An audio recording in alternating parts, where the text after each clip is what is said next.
with each of those lines, you see that as it dips below the x-axis, we've lost jobs. As it moves out across the timeline, you see how many months it took from the start of the last recession, from the start of each recession, for the economy to regain the jobs that had been lost. And even with much shallower economic downturns of much shorter duration, it typically took 3 to 4 years for the economy to replace the jobs that had been lost. What you see in the bottommost line on that same chart, in red, if you can see the colors, is the recession that we are still recovering from, which cost us many more jobs and will take us, again, that much longer to dig out of. According to the economists, economic literature, takes about 120,000 new jobs a month just to keep unemployment rates steady, all other things being equal, to accommodate new entrants into the labor market. To reduce the unemployment rate by 1 percentage point, you'd need to grow jobs by approximately 300,000 a month for a full year. And based on the most recent job production data, we are seeing some positive signs, but only 244,000 jobs were created. It's going to take years to get back to where we were. As the Federal Reserve Chair said earlier this calendar year, at this rate of improvement, it could take 4 to 5 more years for the job market to normalize fully. That's the labor market coming out of the recession. What you see here on slide 7 is the housing market and the collapse of the housing bubble in the economy in the recent years. And we are still down over 30% from 2006 highs in home prices across the nation. And with housing prices, we're really not yet seeing any meaningful recovery. Really kind of plateauing. The most recent January and February data has been pretty weak. And while this is less of an issue for state budgets directly, it's more of a challenge for local governments that rely on real estate taxes. The wealth effects of consumers who don't perceive that they have the value in their home that they so recently felt they had, those homeowners whose budgets are strained because their mortgages are underwater are facing weaker spending capacity. And that in turn does affect sales taxes that are a significant part of state budgets. And what you see on slide 8 is across the country where states get their money. The largest slice of the pie in red, over 40% of the typical state budget is income taxes. The next biggest slice in blue is the sales tax, nearly a third of state budgets. Both, along with corporate taxes as well, which are another healthy slice of the pie, are economically sensitive sources of revenues. And they are sources that are being buffeted by the continuing lingering after effects shown on the preceding slides. Income taxes will tend to track employment levels and wage growth. Again, those are lagging indicators when the economy starts to heat up again. And sales tax receipts are dampened by the consumer sentiment that's been eroded by the housing market collapse. And then on top of that, as I'll touch on in a minute, the federal assistance has provided some relief in recent years. It is fading away. But if you turn to slide 9, you can see the state's own tax revenues, independent of the federal assistance. And this graph looks a lot like the one I showed you earlier with regard to employment levels. The upper lines on the chart are prior recessions. It shows how many years it took from the start of those prior shallower recessions for state revenues to regain their pre-recession levels. And the red line at the bottom of the graphic represents where we are with this downturn, where we're still, as of the fourth quarter of 2010, below 2007 levels across the states for tax receipts even without adjusting in any way for inflation. We're 3 years out from the start of the recession, and as you can see, still have a long way to go just to get back to where we were. And with the federal stimulus dollars now being depleted, as I referenced previously, you can see that assistance that helped to temper the effects of the earlier years of the downturn are just no longer available. You see in this graphic how temporary federal aid to the states, which had topped over $100 billion as of 2010, really falls off a cliff as we move into 2012 and tapers out to less and less significant levels in the years ahead. Turning next to the expenditure side of the budget, as I noted earlier, the big challenge here is the cost of health care. You see that Medicaid slice of the pie in dark blue toward the bottom of the chart. It's over 20% of typical state spending in and of itself.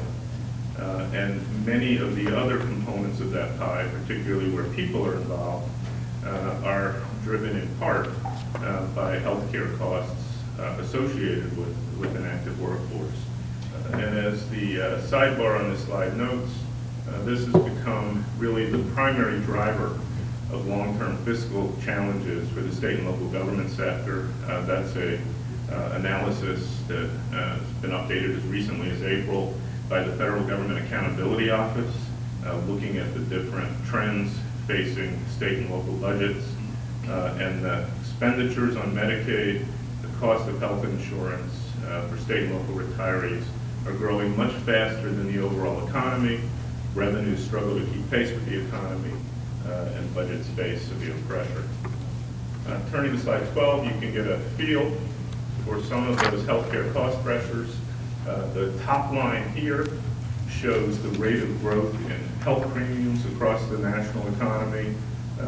The two lines much farther down on the graphic reflect consumer price growth and wage growth, and you can see how healthcare inflation is such a pressure point across the economy, rising more than 3 times faster than overall consumer prices, and again, squeezing out resources that would have otherwise been available.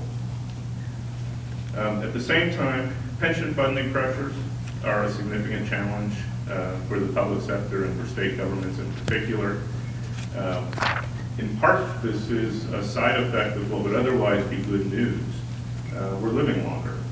Average life expectancy increases. We have more and more baby boomers reaching retirement age.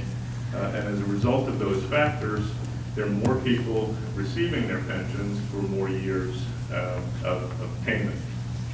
On the bar chart on this slide, you can see how the bars on the right for each time period shown reflect the payments out of retirement systems. The darker bars on the left reflect contributions coming in from public employers and employees themselves.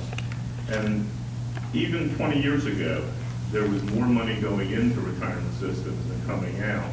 But as those demographic factors have hit these retirement systems, there's a greater reliance on investment returns on the assets that have been set aside over the years to cover pension obligations to meet this growing gap between what's going into the systems and the payments going out.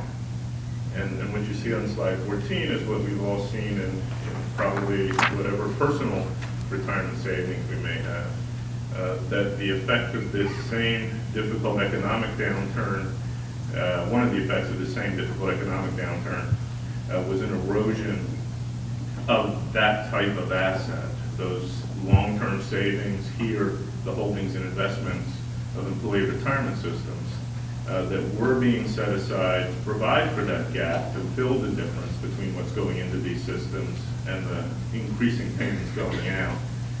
That took a dive with the losses in the markets in 2008, 2009, and while there's been, again, some bounce back, we're not back to where we were, let alone are we back to the 7 or 8% per year, higher levels than most pension systems were assuming. In the aggregate, a recent report from the Pew Center on the States calculated a roughly $1 trillion gap between the assets that state retirement systems hold for pensions and also for retiree medical benefits and other post-employment benefits. Just this April, that report was updated with the full year of actuarial data reflecting the full actuarial effects of these market losses. And in just 1 year, that gap was estimated to have risen by more than a quarter. So taking all of these factors into account, the weak revenues, the slow pace of recovery of revenues, the ongoing spending pressures, 44 states are estimated to have budget shortfalls needing to be closed heading into fiscal 2012. The quote on the side from Fitch Ratings outlines some of the same factors I've just been talking about. A total reported shortfall, again, estimated at approximately $112 billion. And turning to slide 16, you can see that one of the further challenges states face is that this is the 4th or 5th year in a row of significant fiscal challenges. The bar charts or the bars on the left side of this chart reflect the fiscal gap seen in the last recession from 2002 and its lingering effects going through to 2005. The bars on the right side of the chart reflect the recession that we're now in.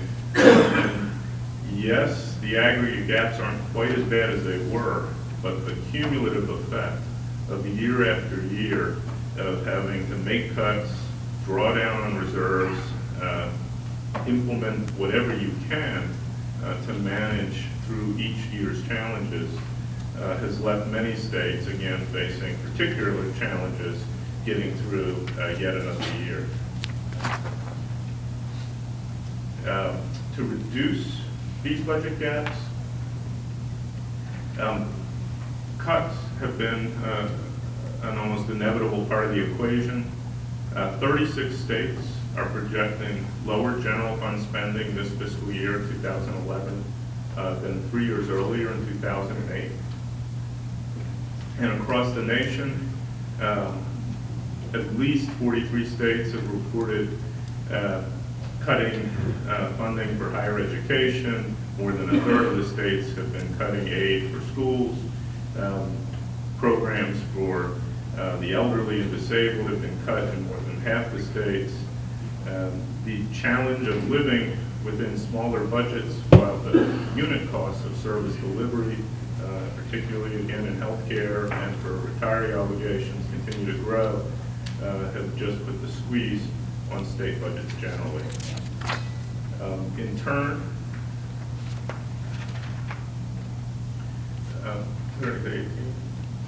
there has also been cost containment focused on state workforces. To address the budget gaps just in this fiscal year, 2011, half the states have cut position levels, almost half have laid off state employees, and 16 states report furloughs, 9 states report salary reductions. As again, one of the rating agencies, Fitch, noted in a report from just March of this year, labor contracts with wage freezes or reductions and reopening clauses have become increasingly common, and this trend will likely intensify in 2011. Benefit cost containment layoffs are continuing. That's the kind of national big picture story. There's just a few examples closer to home.